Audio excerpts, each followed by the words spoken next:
नाही, तो फक्त तुमच्या अपेक्षेपेक्षा जास्त मिळालेला आहे, पण माझ्या अपेक्षेपेक्षा खरंच कमी मिळालेला आहे. मला पाचोरा आणि भडगाव मतदारसंघातल्या तमाम जनतेवर प्रचंड असा आत्मविश्वास आहे की या पाचोरा शहराने गेल्या 25 वर्षात असे अनेक आले, पण त्यांनी या सगळ्यांचा दबाव झुगारत, यांचे सगळ्यांचे आमिष झुगारत शिवसेना आणि शिवसेनेच्या परिवारावर प्रचंड असं प्रेम केलंय आणि त्याचं द्योतक आपल्याला आज पाहायला मिळालं. मला असं वाटतं की 2001 पासून तर आता 2025 पर्यंत या शहरामध्ये कधीही मला मताधिक्य कमी राहिलेलं नाही.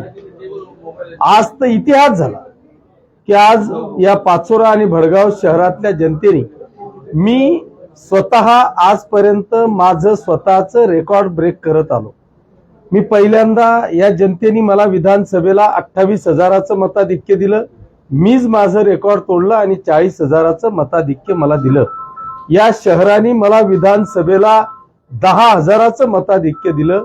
पण आज माझ्या पत्नीला मानावं लागेल, माझं रेकॉर्ड तिने ब्रेक केलं आणि पाचोरा शहरामध्ये मला 10,000चं मताधिक्य मिळालं होतं. तिने 12,000 मत घेऊन या ठिकाणी विजय प्राप्त केला.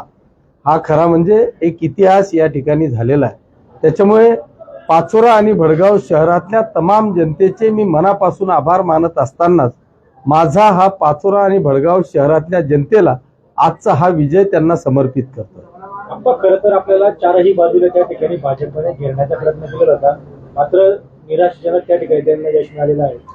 हे मला आत्मविश्वास होता. मला नेत्यांशी कोणाशीच काही घेणं देणं नाही.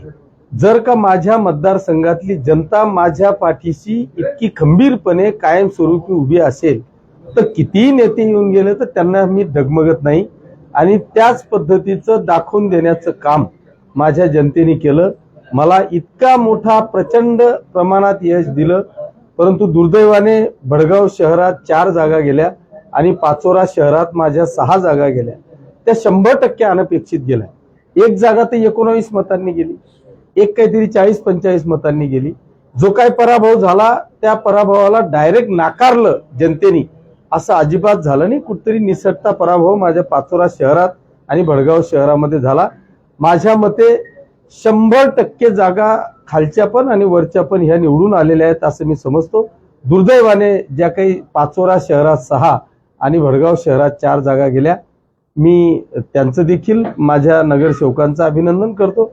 परंतु दुर्दैवाने तो पराभव आपल्याला स्वीकारावा लागेल.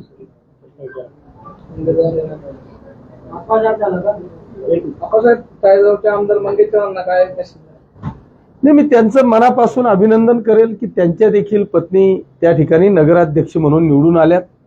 खरं म्हणजे ते माझे मित्रच आहेत. इलेक्शनमध्ये या सगळ्या गोष्टी चालू असतात. ते इथं आले, त्यांनी त्यांच्या पक्षाचं काम केलं आणि मी माझ्या पक्षाचं काम केलं. जनतेने मला स्वीकारलं. मी जनतेचं मनापासून अभिनंदन करतो. मंगेश दादांचं देखील त्या ठिकाणी त्या ताई भारतीय जनता पक्षाच्या नगराध्यक्ष म्हणून निवडून आल्या, त्यांचं देखील मी मनापासून अभिनंदन करतो. खरं तर आजचा हा विजय ऐतिहासिक विजय जनतेने घडवून आणलेला आहे.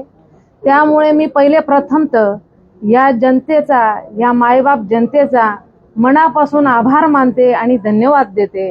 खरं तर हा आजचा विजय हा विकासाचा विजय आहे.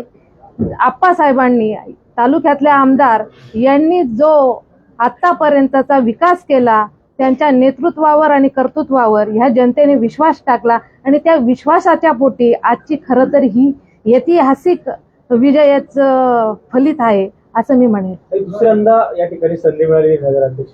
नक्कीच, कारण ह्या जनतेने वेळोवेळी आम्हाला गेले 20 वर्षापासून आमच्या कुटुंबावर, या शिवसैनिकांवर या जनतेने प्रेम केलं आणि त्या प्रेमापोटी मला या जनतेने परत दुसऱ्यांदा ही सेवेची संधी दिली आणि ती संधीचं सोनं, ती संधी सार्थक करून दाखवण्याचं आमदार साहेबांच्या नेतृत्वात मी नक्की काम करेन.